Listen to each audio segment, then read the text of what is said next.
Salut à tous, c'est Monor, bienvenue dans cette nouvelle vidéo réveil à Golubac. Je viens de rejoindre la gare routière ce matin, là il est 6h30 et je vais prendre un bus pour partir en direction de la ville de Niš. J'en ai pour à peu près 5 heures de trajet, je dois prendre deux bus différents, un premier pendant 1h30, après j'ai 30 minutes d'attente et un autre bus pendant 3 heures. Réveil assez matinal, mon bus part à 7 heures, j'ai pas mal d'avance. Ça pique un peu de se lever à cette heure-là, toujours. Et je ne pensais pas dire ça pendant ce voyage, mais j'ai froid.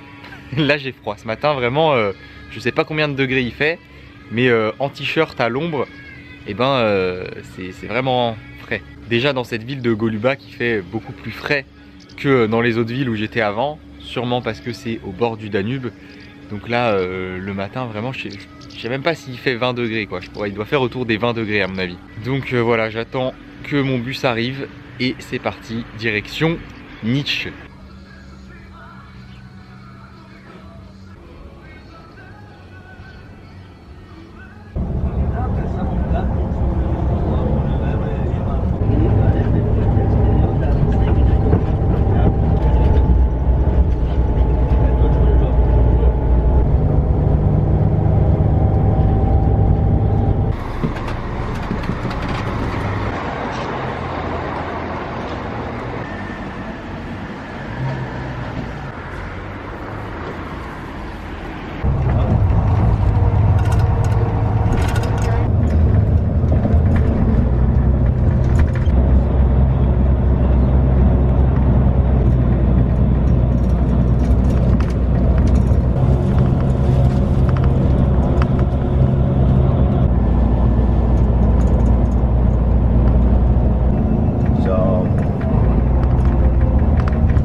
Je viens d'arriver dans la ville de Niš. Le trajet en bus s'est très bien passé. J'ai dormi quasiment tout le long. Là, en arrivant directement, je viens d'aller prendre le logement que j'ai réservé ici. Je vous ai fait quelques images. C'est un lit en dortoir que je paye seulement 8 € la nuit. Je vous ai pas parlé dans le dortoir parce qu'il y avait d'autres gens, donc j'avais pas envie de déranger. Mais c'est vraiment pas cher. Et vraiment nickel. Niš, du coup, c'est la dernière ville de ce voyage en Serbie, puisque oui, aujourd'hui, c'est la dernière vidéo de l'aventure en Serbie. Demain, je pars vers un autre pays. Là, il est déjà un peu plus de 13 h, parce que je me suis posé un petit moment au logement. J'ai faim, donc je vais tout de suite me diriger vers le centre-ville pour trouver un endroit pour manger.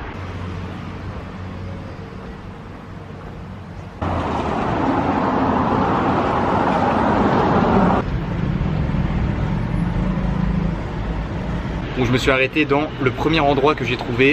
Donc c'est un snack. J'ai vu un genre de steak qui grillait sur le grill devant là. Je savais pas, je comprenais pas le menu, c'était tout en serbe, la dame parlait pas anglais. Donc je lui ai montré le steak qui grillait, je lui ai dit je veux la même chose. C'est un steak de porc, je pense, avec du bacon dans le steak. Je sais pas si vous voyez bien, il y a vraiment des morceaux de bacon dans le steak. Et du coup voilà, un sandwich avec ce gros steak, du chou, de l'oignon, des tomates et de la sauce. Ça a l'air pas mal, il est vraiment gros. Et le sandwich plus la boisson, ça m'a coûté 440 dinars.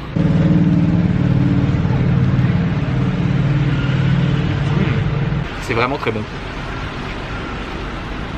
Et ça fait trop du bien de manger.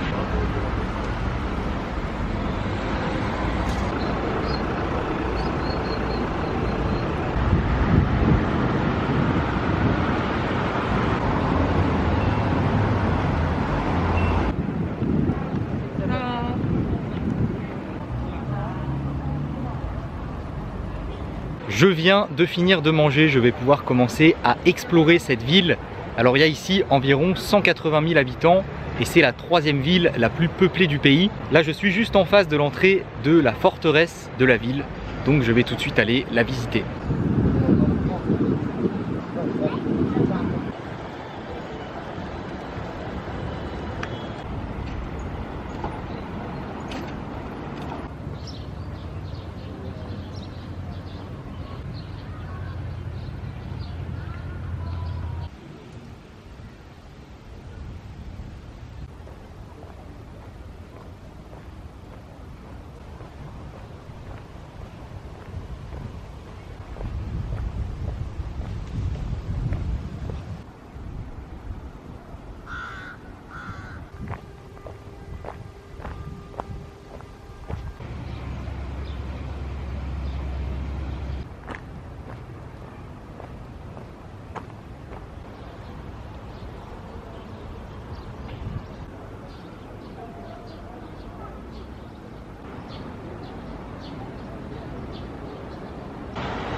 J'ai fini de faire le tour de la forteresse. Alors en fait il y a un grand parc à l'intérieur. Là je suis sur les remparts. C'est sympa mais c'est clairement pas la plus belle forteresse que j'ai visitée ici en Serbie.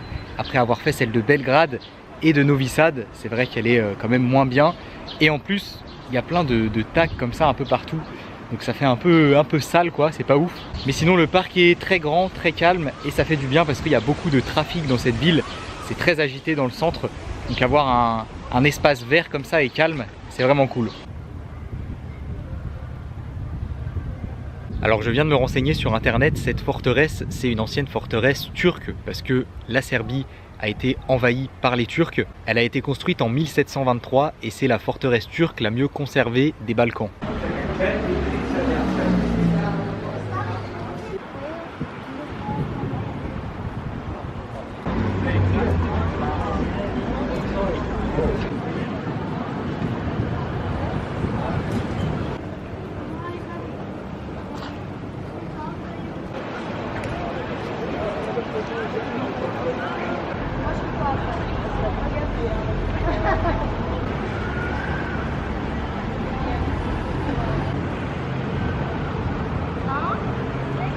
Je viens de traverser la grande rue piétonne du centre-ville qui était juste en face de la forteresse. C'est très animé, il y a plein de commerces, de restaurants. Et là je vais tout de suite aller me faire couper les cheveux, enfin essayer de me faire couper les cheveux puisque à Belgrade j'ai fait une tentative, plusieurs tentatives même dans plusieurs salons rappelez-vous, mais j'avais pas réussi à trouver de la place dans un salon. Là c'est ma dernière journée en Serbie donc j'espère que je vais trouver un salon qui aura de la place et qui pourra me couper les cheveux. J'en ai repéré un sur Google Maps qui est pas trop loin. C'est parti pour tester le coiffeur serbe et boucler le triangle d'or en Serbie.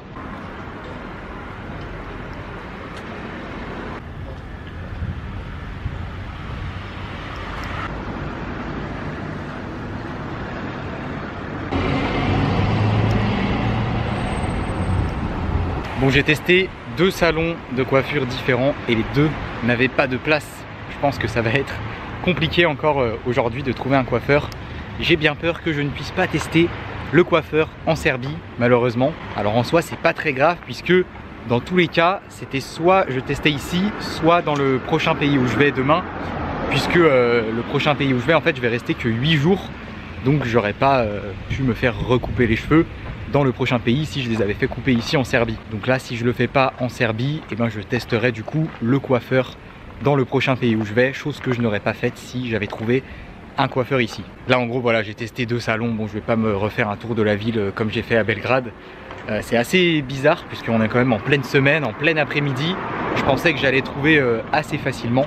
Mais non, à chaque fois que je rentre, il y a plein de monde dedans et ils me disent qu'il n'y a pas de place quoi. C'est galère de se faire couper les cheveux en Serbie. J'espère que dans le pays suivant, j'arriverai à trouver un coiffeur. Là, on ne sait jamais, peut-être que sur le reste de l'après-midi, en passant devant un salon, je demande et il y a de la place, j'y vais. On ne sait pas, ça peut arriver, mais ça m'étonnerait. Franchement, ils ont l'air de tous être blindés.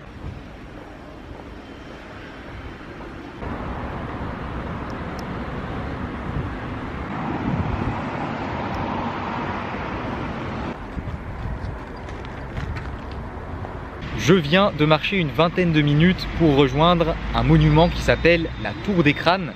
Alors c'est un monument qui a une histoire assez glauque que je vais vous raconter avant d'aller le voir. Alors comme je vous l'ai dit tout à l'heure, il y a une période dans l'histoire où les Turcs ont envahi la Serbie.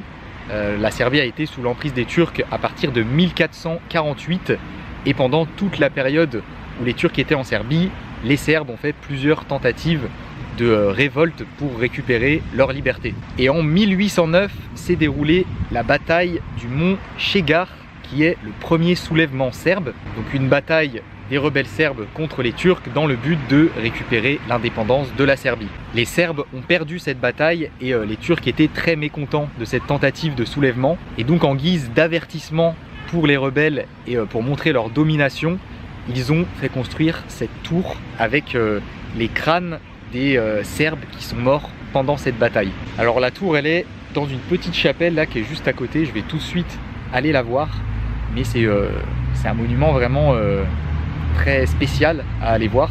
Et sinon la Serbie a récupéré son indépendance de l'Empire ottoman en 1878 et du coup en fait ce monument il est dans la ville et il peut se visiter parce que pour les Serbes, c'est un monument qui fait hommage aux héros de la nation, on va dire, parce que c'est grâce aux rebelles qui ont mené des batailles pour récupérer leur indépendance, qui ont mené plusieurs batailles, même si celle-là, ils l'ont perdue. Et ben c'est grâce aux rebelles que, à un moment donné, ils ont pu récupérer leur indépendance. Donc voilà, ce monument, il est resté dans la ville et il est là en hommage à la rébellion des Serbes.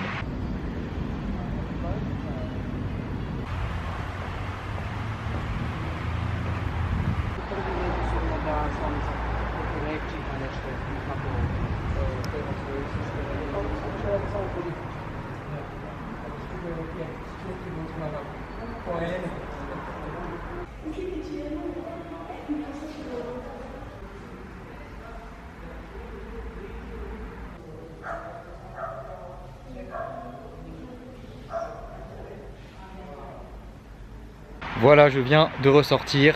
En effet, c'était un truc assez glauque à voir, assez spécial. Alors forcément, la tour n'est pas intacte puisque ça remonte à très longtemps. Donc c'est des ruines en fait de la tour. Et avant, elle faisait 4 mètres de haut quand elle a été construite. Et dans tous les trous, il y avait des crânes en fait. Là, il reste encore quelques crânes dessus. Mais bien sûr, ils y sont plus tous. J'avais lu un article qui disait que au moment où elle a été construite et exposée par les Turcs, il y a des Serbes qui sont venus arracher les crânes dessus pour les enterrer en fait. Voilà, c'était un lieu très particulier à visiter, mais c'est vraiment un monument emblématique de la ville, donc c'était à voir. Et j'ai payé l'entrée 150 dinars, ça fait un peu plus d'1 euro.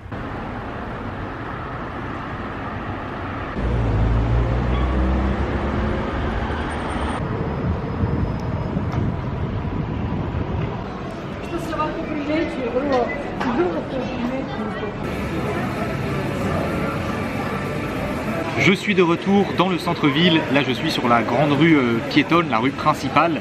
Je viens de me poser sur une terrasse pour boire la dernière pinte en Serbie. Santé. Et je vais rester posé là un petit moment sur cette fin d'après-midi.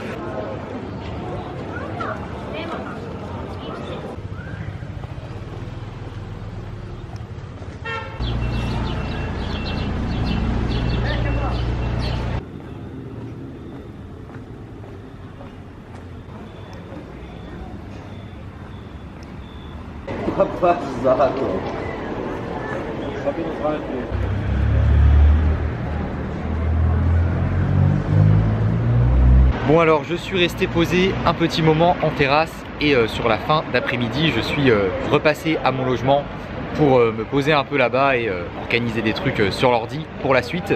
Là il fait nuit, il est 21 h passées, je viens de revenir au centre pour manger et je me suis pris un sandwich toasté comme ça. Alors du coup en fait j'ai 2 sandwichs, j'ai vu un snack là dans la rue principale qui faisait ça, ça avait l'air pas mal et j'ai vu écrit double cheese, donc je me suis dit ça va être un sandwich double fromage, mais en fait c'est 2 sandwichs au fromage. Donc là j'ai 2 sandwichs à manger, ça a l'air pas mal, regardez il y a du fromage fondant et je sais pas ce qu'il y a d'autre à l'intérieur, du jambon peut-être. Ouais, du jambon et un genre de sauce tomate je crois. Pas mal du tout. Je vais me manger ça tranquillement et il est donc temps de clôturer cette vidéo et de clôturer cette aventure en Serbie. Demain je pars vers un nouveau pays. La plupart d'entre vous, ceux qui me suivent sur Instagram, savent où je suis à l'heure où sort cette vidéo. C'était vraiment cool de découvrir ce pays, honnêtement la Serbie, j'ai bien aimé. Les villes par lesquelles je suis passé étaient très jolies. J'ai beaucoup aimé Belgrade, la capitale. Les Serbes étaient très sympas, parlaient très bien anglais. Les Serbes parlent mieux anglais que les Hongrois quand même, c'est la réflexion que je me faisais tout à l'heure. Et ouais franchement c'était cool, j'ai bien aimé. J'espère que ça vous a plu de suivre ça en vidéo. Bon le seul petit point, le seul petit regret on va dire, c'est que j'ai pas pu me faire couper les cheveux ici. Mais du coup je testerai le coiffeur dans le pays suivant. D'ailleurs le pays suivant c'est le dernier pays de ce voyage en Europe de l'Est. Le retour en France est proche. Demain sur la chaîne il n'y aura pas de vidéo du coup, donc je vous donne rendez-vous après-demain pour découvrir la nouvelle aventure. Ce qui veut dire que vous avez jusqu'à demain soir pour faire un don sur le Tipeee et tenter de gagner les photos du Kodak en Serbie. Et il me reste plus qu'à vous dire au revoir. Comme d'habitude n'oubliez pas le gros pouce bleu, abonnez-vous à la chaîne si ce n'est pas déjà fait. Et je vous dis à après-demain pour une nouvelle aventure.